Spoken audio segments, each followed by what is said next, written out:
మహబూబాబాద్ జిల్లా కొత్తగూడలోని గాంధీనగర్ గిరిజన బాలికల గురుకులంలో మంత్రి సీతక్క బస చేశారు.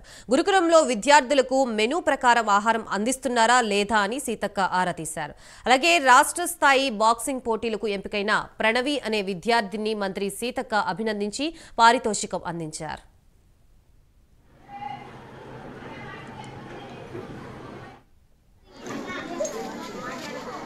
మనకు దోమ కుడితే డెంగ్యూ వస్తానే చాలా మందికి తెలియదు. ఇప్పుడు కూడా చాలా ఊర్లలో తెలియదు. దయ్యం పట్టిందా, దేవుడు పట్టిందా, ఏదో చేయాలనుకుంటారు. కానీ ఆ దోమ కుడితే డేంజర్ చనిపోతుంటారు కూడా. ఇట్లాంటివి కూడా ఉంటాయి.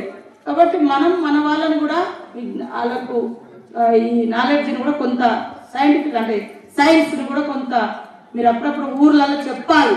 మీరే టీచర్స్ మీ ఊర్లో అట్లా చేస్తే కొంత బెటర్గా ఉంటుంది. సో మీరు అందరూ అయితే ఇప్పుడు సంతోషంగా ఉన్నారు అనుకోవచ్చా? ఓకే. చాలా రోజుల తర్వాత సీఎం రేవంత్ రెడ్డి గారు వాస్తవానికి 40% డైట్ ఛార్జెస్ పెంచడం జరిగింది 7 ఇయర్స్ బ్యాక్.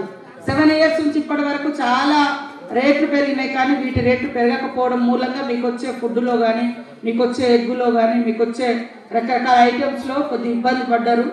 దాన్ని ఇప్పుడు చేంజ్ చేయడం జరిగింది.